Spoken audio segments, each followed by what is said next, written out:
জয় শ্রীকৃষ্ণ। রাধে রাধে। বন্ধুরা, আশা করছি আপনারা ভালো আছেন এবং সুস্থ আছেন। বন্ধুরা, আগামীকাল রবিবার এবং সোমবার আমাদের হিন্দুদের কাছে একটি গুরুত্বপূর্ণ দিন। কারণ আগামীকাল হচ্ছে পুত্রদা একাদশী এবং সোমবার হচ্ছে ভগবান শ্রীরাম মন্দিরের উদ্বোধন। এবং এই দিনই হচ্ছে কুর্ম দ্বাদশী, মানে এই দিনেই ভগবান বিষ্ণু তার দ্বিতীয় অবতার নিয়েছিলেন।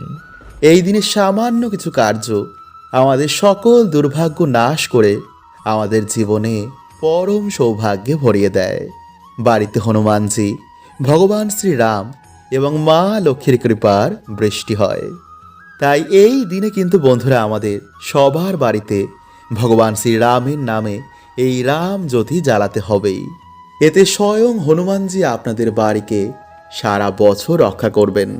বন্ধুরা, যখন আমরা পুজো অর্চনা করি বা ভগবানের ধ্যান জপ সাধনা বা যে কোনো ধরনের ব্রতই রাখি না কেন, আমাদের মনে কিন্তু একটি প্রশ্ন ওঠে যে ভগবান কি আমাদের প্রার্থনা শুনলেন?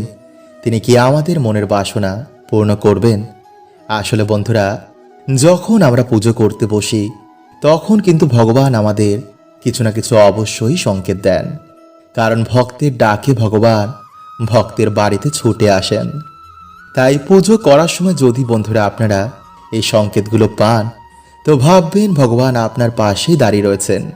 তাই যতই জীবনে বন্ধুরা খারাপ সময় আসুক না কেন, ভগবান আপনার সাথে ছিলেন এবং সর্বদা থাকবেন। তাই মনের বিশ্বাস কিন্তু আপনারা একদম হারাবেন না। কেউ আপনার পাশে থাকুক আর নাই থাকুক, ভগবান আপনার পাশে ছিল এবং সর্বদা থাকবে। শুধু কর্মের অনুসার বন্ধুরা আমাদের সুখ দুঃখ এই জীবনে ভোগ করতে হয়। ভগবানকেও কিন্তু এই মর্তলোকে এসে অবতার রূপে বিভিন্ন সুখ দুঃখ ভোগ করতে হয়েছে। তাই দুঃখ শেষ হয়ে যাওয়ার পর আবার কিন্তু আমাদের জীবনে সৌভাগ্যের উদয় হয়। তাই ভিডিওটি কিন্তু বন্ধুরা আপনারা অবশ্যই পুরো দেখুন এবং ভিডিওটি বন্ধুরা আপনারা একটি লাইক করে কমেন্টে হর হর মহাদেব ও জয় শ্রীকৃষ্ণ অবশ্যই লিখুন। বন্ধুরা, পুজোর সময় যখন ভগবান খুবই প্রসন্ন হন, তখন তিনি ভক্তকে সবার আগে যে সংকেতটি দেন তার মধ্যে প্রথম হচ্ছে প্রদীপের আলো অধিক মাত্রায় হঠাৎ করেই বেড়ে যাওয়া। এটি বন্ধুরা সংকেত দেয় যে ভগবান আপনার পুজোয় খুবই সন্তুষ্ট হয়েছেন। নাম্বার 2, পুজো করার সময় যদি বন্ধুরা আপনারা দেখেন যে ধূপকাঠি থেকে ধুয়ো বেরিয়ে ভগবানের দিকে যাচ্ছে বা আপনার দিকে আসছে, বা হঠাৎ করে ধূপকাঠি থেকে ধুয়ো বেরিয়ে কোনো শুভ চিহ্ন নিয়েছে, যেমন ওমের চিহ্ন ধারণ করেছে, তো বন্ধুরা ভাববেন ভগবান আপনার পুজোয় খুবই প্রসন্ন হয়েছেন এবং তার আশীর্বাদ সর্বদাই আপনার ওপর রয়েছে। নাম্বার 3, বন্ধুরা পুজো করার সময় যদি আপনার বাড়িতে হঠাৎ করে কোনো অতিথি চলে আসে বা কোনো পশু পাখি এসে আপনার দরজার সামনে এসে দাঁড়ায়, তো বন্ধুরা এটিও কিন্তু বাড়িতে সৌভাগ্য আগমনের সংকেত দেয়। নাম্বার 4, বন্ধুরা হঠাৎ করে যদি পুজোর সময় ভগবানের চরণ থেকে বা ভগবানকে অর্পণ করা একটি ফুল আপনার সামনে এসে পড়ে বা আপনার দিকে এসে পড়ে, তো বন্ধুরা ভগবান আপনাকে সংকেত দিচ্ছেন যে আপনার দ্বারা করা পুজো ভগবান স্বীকার করেছেন এবং আপনার মনোবাসনা অবশ্যই পূর্ণ হবে। নাম্বার 5, বন্ধুরা পুজো করার সময় যদি আপনার বাড়ির বাইরে থেকে ঘণ্টা, কাসর বা শঙ্খের আওয়াজ আপনি মাঝের মধ্যেই পান, তো বন্ধুরা এটিও কিন্তু সৌভাগ্য আগমনের সংকেত দেয়। নাম্বার 6, বন্ধুরা পুজো করার সময় যদি আপনার বাড়িতে কোনো ব্রাহ্মণ বা কোনো ভিখারি আসেন, তো অবশ্যই কিন্তু তাকে কিছু না কিছু দান করুন। কারণ ভগবান বিভিন্ন রূপে ভক্তের বাড়িতে এসে ভক্তের দুর্ভাগ্যকে তিনি নিয়ে নেন।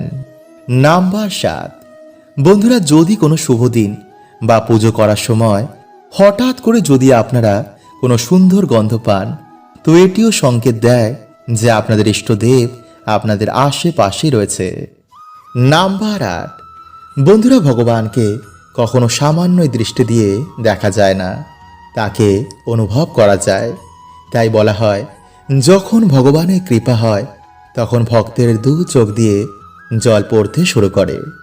তাই যদি বন্ধুরা আপনাদের পুজো করার সময় বা কোনো মন্দিরে গেলে বা নাম কীর্তন শুনলে দু চোখ দিয়ে জল চলে আসে, তো বন্ধুরা ভাববেন যে ভগবান আপনার সাথে এবং আপনার পাশে সর্বদা রয়েছেন এবং তার বিশেষ কৃপা সদৈব আপনার পাশে থাকবে। তাই 22 জানুয়ারি বন্ধুরা আপনারা সন্ধেবেলায় একটি জায়গা নির্দিষ্ট করুন এবং সেই জায়গা আপনারা ভালো করে পরিষ্কার পরিচ্ছন্ন করে একটি জল চৌকি বা ছোট টেবিল বা সিংহাসনের ওপর একটি লাল বা হলুদ কাপড় আপনারা বিছিয়ে, যদি আপনাদের বাড়িতে ভগবান শ্রীরাম, লক্ষ্মণ, হনুমানজি এবং মাতা সীতার সহিত কোনো মূর্তি বা ফটো থাকে, তা এই দিনে আপনারা বাড়িতে প্রতিষ্ঠা করুন।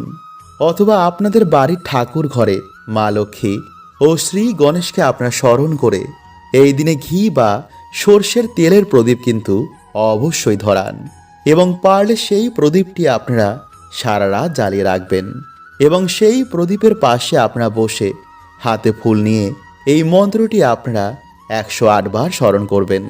আর তা হচ্ছে, রমন্তি সর্বত্র ইতি রাম শ্রীরামচন্দ্রায় নমঃ বা হরে কৃষ্ণ মহামন্ত্র আপনারা এই দিনে স্মরণ করবেন।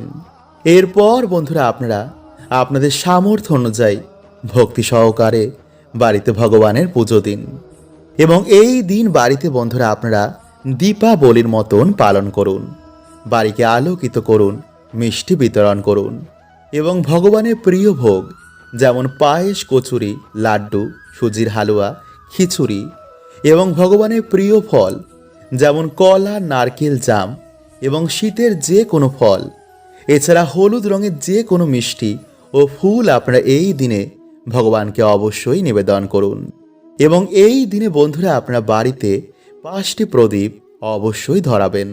2টি সদর দরজার সামনে, একটি তুলসী মঞ্চে, একটি মা লক্ষ্মীর জন্য এবং একটি ভগবান শ্রীরামের রামজ্যোতি।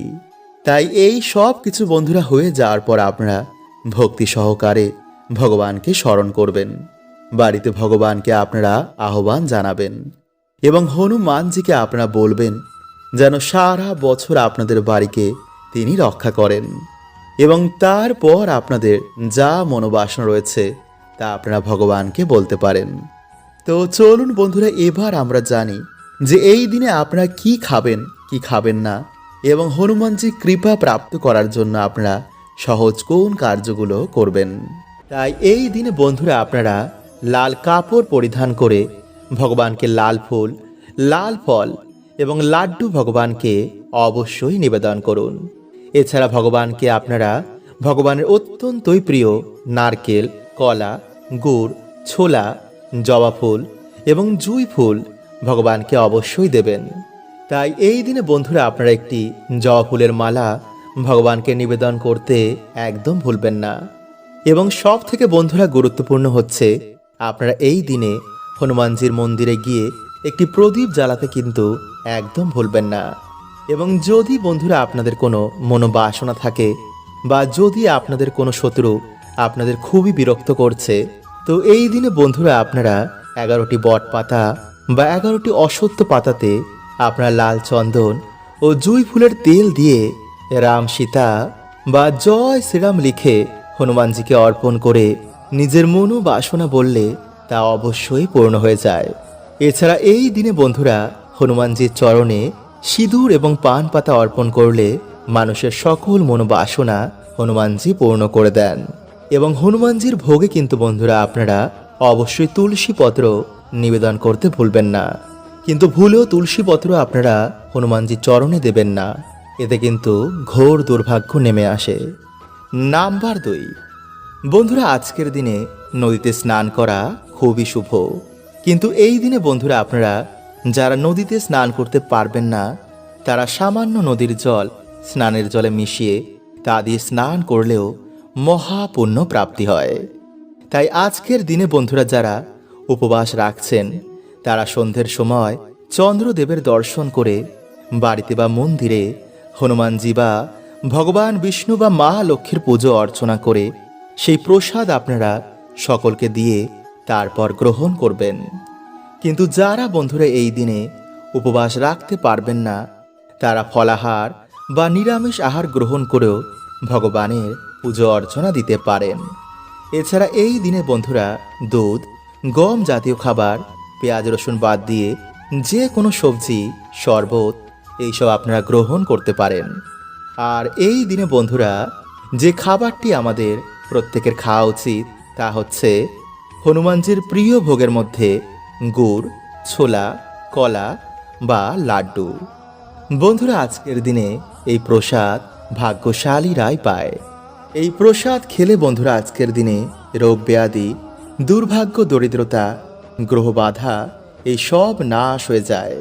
বন্ধুরা এই দিনে যারা সম্পূর্ণ নির্জল উপবাস করতে পারবেন না কিন্তু ব্রত রাখতে চান, তারা পঞ্চ রবিশস্য ও পেঁয়াজ রসুন বা আমিষ বাদ দিয়ে আপনারা ভগবানের ব্রত রাখতে পারেন। কিন্তু যারা শুধু এই দিনে ভগবান শ্রীরাম বা ভগবান বিষ্ণু বা ভগবান শ্রীকৃষ্ণ রাধা রানীর পুজো অর্চনা করতে চান, তারা নিরামিষ আহার গ্রহণ করেও এই কার্য করতে পারেন।